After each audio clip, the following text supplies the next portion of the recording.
এরপরে আমি আরও একজন ভালো কলকাতা মেডিকেল কলেজের জয়ন্ত সাহা বলে একজন ডাক্তারকে দেখালাম। উনি বলছেন যে হার্টের মূলত সমস্যা নেই, এটা একটু মেন্টাল এংজাইটি টাইপের।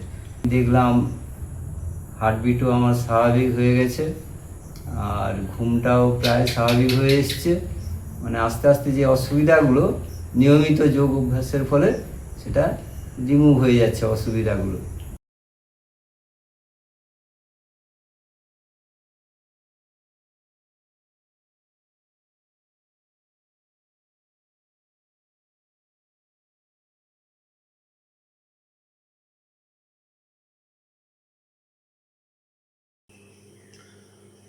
নমস্কার, আমি নির্মল হাজরা। সদস্য চ্যানেলের পক্ষ থেকে আপনাদের অনেক অনেক যৌগিক অভিনন্দন। আজকাল আমরা প্রায় শুনে থাকি বয়স বাড়লে ও খাদ্যাভ্যাসের পরিবর্তনের জন্য নাকি হৃৎপিণ্ডের অসুখ হয়, অর্থাৎ হার্টের অসুখ হয়। কিন্তু আপনি কি জানেন মানসিক চাপও হার্টের অসুখ বা মেন্টাল স্ট্রেসের কারণও হতে পারে? আজকে আমরা শুনে নেব একজনের মুখ থেকে যিনি মানসিক সমস্যার কারণে দীর্ঘদিন হার্টের সমস্যায় ভুগছিলেন। আমি কালুবরণ মণ্ডল। আমি বর্তমানে প্রাথমিক শিক্ষক হিসাবে কাজ করি। বিগত 2 বছর আমার শারীরিক সমস্যা বেশ হয়েছিল। এক, ডান পাশে বুকের ব্যথা, হৃদস্পন্দন অস্বাভাবিক, রাত্রে ঘুম হচ্ছিল না। এর জন্য আমি বিভিন্ন ডাক্তারবাবু দেখিয়েছি, বিশেষ করে কলকাতার মেডিকাতে আমি হার্টের ডাক্তার দেখালাম, কিন্তু উনিও সেরকম কিছু খুঁজে পেলেন না। এরপরে আমি আরও একজন ভালো কলকাতা মেডিকেল কলেজের জয়ন্ত সাহা বলে একজন ডাক্তারকে দেখালাম। উনি বলছেন যে হার্টের মূলত সমস্যা নেই, এটা একটু মেন্টাল এংজাইটি টাইপের। তারপর আমি সিদ্ধান্ত নিলাম ওষুধে ঠিক মতো হচ্ছে না।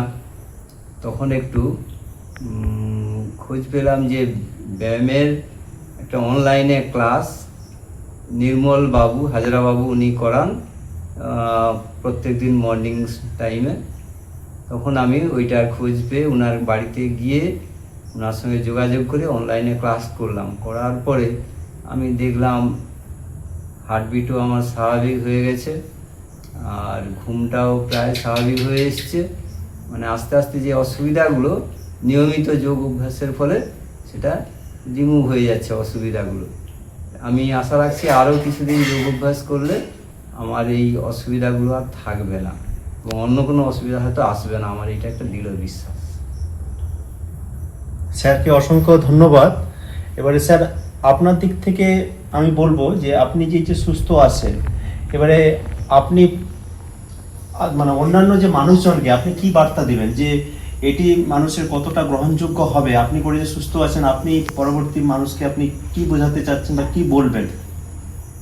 আমি চাইবো অন্তত যারা মানুষ আসলে বিশেষ করে সবারই জন্যই এটা খুব প্রয়োজনীয়, মানে যারা কোনো অসুবিধাও যাদের নেই, ভবিষ্যতে অসুবিধায় যাতে না পড়ে, কিন্তু মানুষ সহজে এটা বুঝতে চাইছে না। বোঝানোটাই একটা সমস্যা হয়ে দাঁড়িয়েছে। মানে ডাক্তার পেশেন্টরা প্রচুর ভিড়, তাদেরকে বোঝাতে গেলে বিশেষ করে যদি নিয়মিত অভ্যাস করে তারা বুঝতে পারবে, কিন্তু এই নিয়মিত অভ্যাসের জন্য তাদেরকে প্রথম উদ্যোগ নেওয়া করাতে হবে।